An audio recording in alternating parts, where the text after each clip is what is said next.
মুচমুচে মজাদার ডাল পেঁয়াজু রেসিপি। আর এই রমজান মাস আসলে কিন্তু আমরা এই পেঁয়াজুটা খেয়ে থাকি। আর স্পেশাল রমাদান মানেই তো হচ্ছে স্পেশাল, তো তার জন্যই কিন্তু এই পেঁয়াজুটা আমি তৈরি করেছি। আর একেবারেই কিন্তু পারফেক্টলি দোকানের মতো তৈরি করছি। আর তোমরাও কিন্তু চাইলে এই পেঁয়াজুটা ঘরে তৈরি করতে পারো, একেবারেই পারফেক্ট হবে দোকানের মতো। তো আজকে আমি তোমাদের সাথে এই পেঁয়াজুর রেসিপিটা শেয়ার করছি, তো আশা করছি ভালো লাগবে।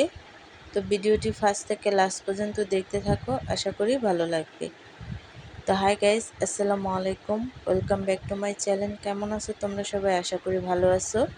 আল্লাহর রহমতে আমি অনেক ভালো আছি। তো গাইস, আজকে আমি তোমাদের সাথে মুচমুচে দোকানের মতো পেঁয়াজুর রেসিপি দেখাবো। তার জন্য এখানে আমি ডাল নিয়ে নিয়েছি আর হচ্ছে মরিচ।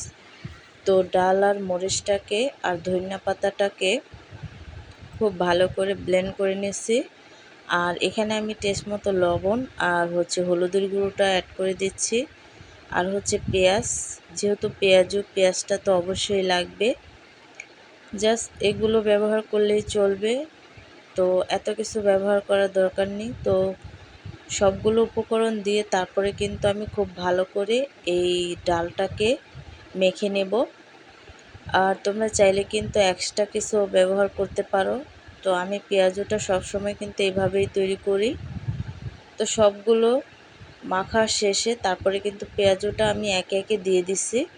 আর দেখো, একেবারেই কিন্তু লাল করে ভেজে উঠাইছি। আর দেখতেই পাচ্ছ কতটা লাল আর মুচমুচা হয়েছে।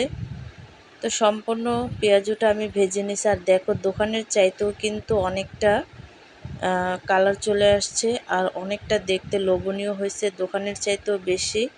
তো এইভাবে করে কিন্তু তোমরাও ঘরে তৈরি করতে পারো এই পেঁয়াজু রেসিপিতে। আর খেতে কিন্তু খুবই ভালো লাগে। আর আমি বোম্বাই মরিচ দিয়ে করছি, বোম্বাই মরিচের ফ্লেভারটাও কিন্তু অনেক ভালো লাগে। তোমরা চাইলেও কিন্তু এই বোম্বাই মরিচের ফ্লেভারটা দিয়ে তারপরে পেঁয়াজুটা তৈরি করতে পারো।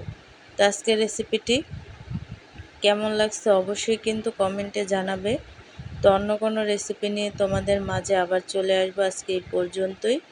সবাই সুস্থ থাকবে, ভালো থাকবে, আর রমাদান মাসে অবশ্যই রোজা রাখবে।